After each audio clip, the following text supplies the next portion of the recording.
What is happening on the battlefield right now? Because the stories have effectively been Yeah, flooded with yeah, yeah. negotiations. It's But good, there's still and it's people because there who are hasn't killing been time. any big dramatic change on the battlefield, right? What Right. is going is building. First of all, during all of January, the whole pace of the Russian offensive, and I believe the possibility of any Ukrainian offensive or counteroffensive, was paused because of the bad weather, because it was such warm weather, above freakishly warm weather above zero for much of January, which made the roads horrible, and any kind of off-road maneuvering, with treaded vehicles and like practically impossible, right? At least for any type of maneuver warfare. So they hunkered down and they focused on the fighting didn't stop, but it changed tempo and pace to focus on where people already had a foothold, where urban combat and stuff was already going, artillery strike, that sort of thing. Now that's over, and we've had more than 2 weeks now, right? Going on 3 weeks of solid below zero temperatures, and certainly the Russian side is opening up, and there remains the possibility that the Kiev regime has been trying again to mass forces in the direction of Bryansk, like we talked about many times before, to open another incursion into Russia. But Russia keeps hammering those attempts to build up forces with Iskanders and other ballistic missiles pretty heavily, which is maybe impeding their attempt to build a critical mass for an offensive. And also, Russia has poured so much pressure and increased tempo into closing off the Kursk, in turning that salient into a cauldron for the troops that are there, that I think that it's probably likely that they're desperately diverting forces from anything else, even a possible offensive into Bryansk, in an attempt to hold that thin supply line highway from the Sumy region into Suja in the Kursk region open, and they're not having a very good job of it. So that's where all the drama is. Russia just took Sleboda, which is a nothing village, right? Just north of Suja, right? The centerpiece, the largest single settlement at previously 4,000 to 5,000 people that the Kiev regime managed to take in Kursk, right? Showing what a backwater it was in the first place. But that was a vital defensive position before an assault on Suja. So that everything is tightening there. And Russia is now very close to physically cutting off that cauldron, right? That is something that's up in the next month, right? That they could be physically cut off. That's where the Kiev regime continues to pour all of their reinforcements, everything they have left. We've seen Challenger tanks there. We've seen Abrams tanks. We saw an S-300 air defense system, one of their last remaining air defense systems, taken down there. They're pouring everything they can there. At the same time, Russia has opened a whole new front. Their former bridgehead on the other side of the Oskol River in the Kupiansk area, right? That has morphed into a whole new offensive front. The Pokrovsk front continues to advance. Another vital position was just taken around Seversk in northern Donbass. Russian forces appear to be picking up speed also for a potential slow building offensive in Zaporozhye region. There's talk about Russian forces amassing for a attempted crossing of the Dnieper River in the direction of Kherson City itself. Russia's moving everywhere again. So everything is picking up, slow advances everywhere. Chasiv Yar as well. That might be wrapped up completely in a month. I know it's dragged on for more than half a year, but there's no light at the end of the tunnel. Russia's taking another street, another block, and there's only so many left. every day. So everywhere, Russia's pouring on the offensive. And just over the weekend, just in the last 48 hours, they launched the single largest drone attack that more than 200 drones in one night, long range drones, right? Not FPV drones, Garans, the new Garan 2 Blacks, and the Kiev regime, even their propaganda numbers about how many of them brought down were pretty insignificant.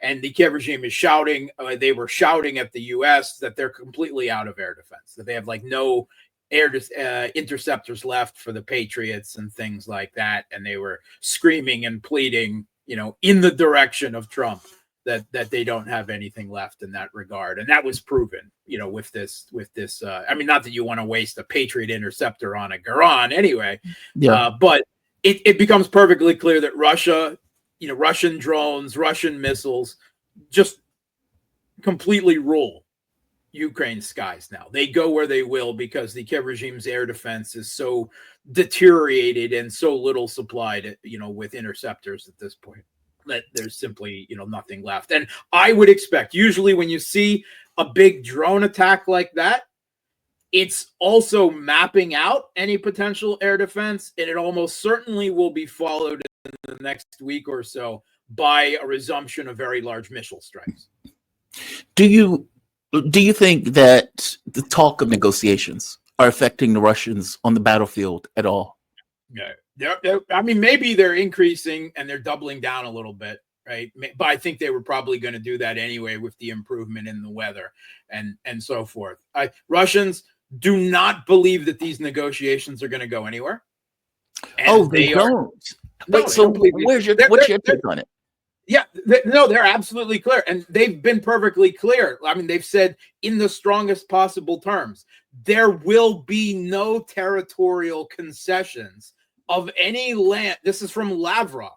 There will be no territorial concessions of any land in Ukraine where Russian-speaking people live. Well, that could be even more than the 4 regions. That's what I was going to say. That's what I was going to say. It's more than and 4 Russia. regions. Putin announced last week that as they are closing off the Kursk salient, Russians have now moved into the Sumy region of Ukraine on the opposite side there. They're this close to moving into the Dnipropetrovsk region west of Karahava. They're pushing up in Zaporozhye further. Russia is not intending to stop at all. I think Russia is more focused on taking Kiev now than ever before. Do you think this is going to be the sticking point in any negotiation that kills it potentially? I think Russia is actually, to a large extent, very much considering the fact that Zelensky will never negotiate. That whatever Trump says or pushes, that he simply, even if negotiations begin, it won't result in anything. So but it sounds like Zelensky is not in those negotiations. It sounds like he's going to be dictated after the fact. At some point, he's going to have to be brought in to accept it or not. Right. I still don't believe that there's any terms that the U.S. can present that Russia will accept, because Russia's terms are too maximalist for any U.S. president to accept. So the best thing is for it to make an appearance that there were negotiations, to blame the lack of progress on Zelensky, and for Trump to say, I tried, but this dictator, this fool, wouldn't see sense, and, I'm walking away. If the Europeans want to continue to play, let them play. Let them pay the cost, right? Americans have paid enough. That's the rhetoric I believe you will hear out of the. Now, it's still possible but increasingly unlikely, that Trump will reverse position if the Russians don't accept whatever they present and say, oh, then I will escalate to de-escalate. That gets harder and harder when you're going further down the rabbit hole and saying that Zelensky literally is a dictator and a liar. How do you reverse from that position? That is why I am more confident that this will be seen through on the battlefield, and that it will be quicker, because it appears that the Trump administration might actually be laying the ground with foresight for letting this quietly simmer and fail and walking away, which I didn't believe that any U.S. administration will do. But everything we've heard out of the Trump administration, look, we heard Hegseth admit actual battlefield realities in the last week, that Russia has a massive advantage in terms of both manpower and firepower, but further, that no Western aid package, by that he's talking about including the U.S., will change that fact. Like, we can't outproduce the Russians. We can't outfight the Russians. We can't out-manpower the Russians, right? And you had Trump admit, right, that negotiations are going to be very hard because the Russians don't need a deal. They can just take it all if they want. That's what he said, right? I mean, practically word for word. Yeah. Right? Yeah. And he went even further and said a deal would be very hard. Negotiations would be very hard because Russia's already taken so much territory. They're admitting that they now understand the battlefield realities. They now understand the strength of the Russian position and their determination. And they're already, we don't know if these negotiations will work. And if they don't, well, then it's all Zelensky's fault, right? That appears to be where they're moving. I let them fail on the battlefield. For months, I have avoided, this possibility because I didn't believe that the Trump administration would ever adopt as obviously a pro-Russian position in these. And the Europeans are screaming, and to a degree they're right. I mean, in comparison to the Biden administration, sure, you can say it's what what Hegseth and others said, that this isn't pro-Russian, this is realist, but reality has long been pro-Russian in this conflict, right? I mean, it's equivalent. Now the Europeans are now. Wait, just so I'm clear though, you're saying that Trump is going to let Ukraine fail on the battlefield, like the army just fundamentally, completely collapse on the battlefield, and blame Zelensky after the fact, saying, "Hey, we did everything we could. This is Zelensky's fault." That's everything. That's where it appears everything is going, and that is a change from what I said a month ago, right? And it's because where the Trump administration has, and I don't change my course, lightly. I've just seen so many data points pop up. I mean, again, the U.S. president called Zelensky a dictator. I mean, how do you walk back from that? Yeah, I guess you can't. I mean, I guess you're stuck with the framing of the context that you create. That's why McFaul, the former U.S. ambassador under Obama, Mr. Regime Change to Russia, he has been complaining loudly on the social media about the U.S. government adopting the Russian narrative, right? That's what it is. I mean, big part of modern conflict is narrative, right? But see, and I argue that the West has long been fighting a narrative war more than a real war. I agree. No, I agree with that. I guess I don't look at their realities. And what I mean by that is, if NATO expanding to the border of Russia, okay, well, that's going to be an issue. That's a reality. That's not my take. That's not my feel. That's not any of that stuff. That is what is actually happening. That is provoking something that we ourselves wouldn't accept. So I don't take that. But that has long been denied because their narrative is that NATO can't possibly provoke because they're a harmless fuzzy bunny. No, I get that, but I guess that's kind of my point. I know, but that's kind of my point, right? Like there's some perspectives of reality that are closer to the truth than others. That one is nonsense. Yeah, that doesn't make it a Russian position. That's just true. Yeah, I'm not one who believes in objective truth. I got to say that right out there. But obviously, some positions are closer to realities on the ground than others, and theirs has long been so divorced from reality that they're floating high in the stratosphere with it very far from realities on the ground. Exactly. And so I don't take it as the Russian position. I just take it as this position is more true. These people are out of their mind. Sure. I mean, but that's not the way they look at it, right?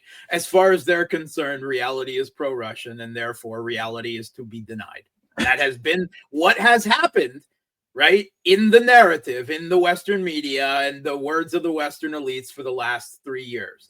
A propaganda bubble denial of reality to try to turn their narrative into reality if we keep insisting on it long enough. It hasn't worked. I got to ask you, from your take on this. So wait, so is that the Russian perspective that ultimately, yeah, and maybe I shouldn't say the Russian perspective. I would just say, is that what is taking place in Moscow in regards to the main, the prevailing? When we've heard Lavrov or Ushakov or others speak, they've all expressed extreme skepticism, happiness about that the dialogue is happening, right? And that talks will begin, but always with a tinge of cynicism and skepticism that they'll have any result that will settle this conflict. First of all, you've got the issue of Zelensky to deal with, right? How long will it take to get rid of him? I mean, if you're going to hold through elections, that could last through most of this year, right? Where will the battlefield be then? Maybe at a dramatically different location after this summer, right? So the Russians aren't even pausing in that regard. They intend to drag this out. The Trump people are like, let's let Trump and Putin meet, and they can hash it out between themselves, and then it will all be over tomorrow, right? Or yesterday. And then the Russians are like, no, calm down, hold your horses. That's not the way we do things, right? Right? We just started talking again. This is a first trial date, right? No, we're not even getting any close to first base here, right? That's the position the Russians are taking, right? There have to be preparations, right? That's the way things work when the big boys do diplomacy. And Trump and Putin only come in at the end when there's an actual agreement, right, for the officiating, that sort of thing. They're quite clear they're going to drag this out for negotiations out for as long as possible. And if anything, only increase the intensity and the tempo on the battlefield. Okay, so I guess that goes to my main point about the war and the negotiations, that the negotiations can't just be about the war. If the U.S. gets nothing out of it. Because the question irreparably will be, what is Trump going to get out of negotiations? Steve Witkoff was asked this question, and he had no answer. And my thing is, no, go ahead. Yeah. So several things. First of all, we heard from Kellogg, and I believe you always have to be careful what Kellogg says, because it often seems on a very different page from what the rest of the people in the Trump administration are on. And we know that Kellogg now is not the peace envoy to he's not going to be negotiating with the Russians. They've been perfectly clear about that. Kellogg's job is to hold the hands of the Europeans and the Ukrainians and babysit them while the big adults in the room are at the big table, talking this out, right? That's his job. But Kellogg said that what concessions was asked, what concessions do you expect the Russians to make, right? And he said that one of the things the Trump administration wants is for Russia to break off their alliances with China, Iran, and North Korea, right? And which shows you that the Trump administration is living in their own fantasy land, right? Where they believe that they're going to do a reverse Kissinger and split Russia from China. That at least that's something that they talk about. Whether they actually believe it or not, who knows, right? But I think Trump actually wants to make Russia the U.S.'s ally, right? Really? So there's a few other things there, right? Trump wants to get rid of the sanctions on Russia. Why? Right. Because he wants Russian energy back on the global market. Why? Right? It's still on the global market, but he wants it resuming open admittance to Europe, right? Because that will lower global energy prices, and that will lower inflation in the United States. He tried to get the Saudis to pump oil like crazy, and the Saudis said, "You're crazy. That's not happening." right? So another option is if you get rid of these sanctions, that's going to lower the price of energy for everyone, which will lower inflation for everyone. It's a very, it's maybe one of the surest ways, right, to do what he promised to the American people and lower inflation. Right? And he's always in favor of business. If business is happy, right? That's the way Trump looks at the world. He wants, especially if the Americans are involved in the business, and they're all interested in what kind of investment can they make money off of in Russia, right? That seems to be something else that they talked about in Saudi Arabia, right? That's why they had two businessmen there, right? The other thing is personal, and I think a big part of this viewpoint, this is the most radical foreign policy change from one administration to the other that we have ever seen in modern U.S. history. Right? It's been, from Bush to Obama, from Obama to Trump, from Trump to Biden. There have been very little change in U.S. foreign policy. There is the blob's foreign policy orthodoxy. Now, suddenly, in Trump's administration, this is a radical change in U.S. foreign policy. Radical.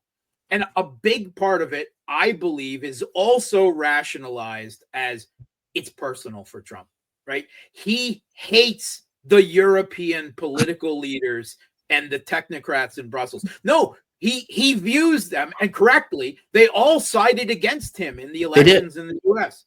openly, right? I mean, they talked about Trump-proofing their policies, right? Keir Starmer actually sent operatives, right, to campaign for the Democrats in the United States, right? He views them all as his political enemies. And all the European leaders were adding fuel to the fire of the Russiagate hoax, which was an attempt to delegitimize and even impeach Trump. The same thing with Zelensky. He hates Zelensky. He has, even more than hates him, he has contempt for him, and that might even be worse, right? He sees him as a groveling, and he sees that the Kiev regime, both before, under Poroshenko and under Zelensky, was instrumentally involved in all of this Russiagate attempts to delegitimize him with the Steele dossier, this dodgy dossier nonsense, all of these attempts, right? If you just go back through the headlines, there's so many incidences of Ukraine, openly siding, of the Kiev regime openly siding against him domestically. This is payback. This is all payback. And Trump doesn't forget. He's like the big elephant in this regard. He does not forget a slight. And remember how when Trump came in, right, he took a wrecking ball to the signature foreign policy accomplishment of Obama, which was the Joint Comprehensive Plan of Action with Iran. Whether it was solidified in a UN Security Council resolution as international law or not, he just blew it up. I believe that this is part of the motivation here. Part of, not the only, it's always done for more than one thing, but part of the motivation is this for Trump is Biden's war. Biden has been instrumental, back to the Obama administration where he played the shepherd, the midwife of the Maidan Putsch and everything else. And then he brought in this war, and he's just going to take a wrecking ball to it. And if I believe that Trump, going back to before his first administration, his campaign, he always kind of liked Putin, right? He saw him as a strong man. I think he had respect, even a bit of admiration for him. But I think that the attempt to delegitimize and attack Trump by presenting him as a Russia puppet, right, for so long has had a terrible blowback for the people that did it, because now Trump is like, fine, then I'll get in bed with the Russians, right? That he operates sometimes on that type of emotional gut reaction. So I think they've created their own monster here. They've actually pushed him in his headspace closer to Russia. In this so direction. He's going to get revenge against the Europeans. He's going to get revenge against Biden. He's going to get revenge against Zelensky and the Kiev regime. And he's just going to tear this whole conflict down. Last question. Do you see Europe forming their own military? I mean, I guess that goes into this idea of NATO. Yeah. What's the expectation of NATO now that they've lost? Maybe in the long term, right? But not in the next decade, right? I think you're going to see growing cracks in NATO as a result of all of this, right? Yeah. I don't, it's still unlikely that NATO will actually break apart or dissolve over the next 4 years. I think they'll ride out the Trump administration and hope to God that J.D. Vance doesn't come to power afterwards, right? I think they'll probably ride it out. But obviously there are splits in NATO. There will be open, NATO failed here, right? NATO went to war, right? Proxy war, whatever, but they failed, right? So that will call a NATO and their security guarantees and their whole purpose into question. But I think they'll survive it. But the Europeans already, you can't even get them to spend 2% of their GDP on their militaries, which goes largely into providing a fig leaf of support for the US and NATO. Then adding to that an entirely new military infrastructure to support their own joint EU army, not so gonna happen, right? They don't even have a united military industrial complex, right? Every country fights for their own individual little tiny military industrial complexes and systems and weapons, which we've seen is completely ineffective, right? In comparison, even the U.S. military industrial complex outclassed in this conflict by more than 3 times by the Russian military industrial complex. But it's scattered, their own personal little pork and political interests. And until they have a united military industrial complex, which I don't believe is in the cards in the foreseeable future, that they can never have their own military. What are they going to do? Buy all their weapons from the U.S. for their own EU military force? No. I think the EU, through their disunity, right, in military and geopolitical terms, is doomed to never be a great power in a future multipolar world of great power competition. They're just going to sink further and further into the dustbin of history. Wow. Mark Sleboda, international relations and security analyst. You can follow Mark on Twitter at Mark Sleboda1. You can follow him on his YouTube channel, that Real Politic with Mark Sleboda. Definitely check him out. The man is fantastic. Give us some of the best analysis you'll find anywhere. And also check him out on Facebook at facebook.com/Gramsci. Mark, my man, thank you for this. I really subscribe to Jamaro, man, because he is the best dressed host out there. This early in the morning, I know, right? Have a good one, man. Be safe. Thank you. Oh, I love these conversations. I always say I can talk to Mark about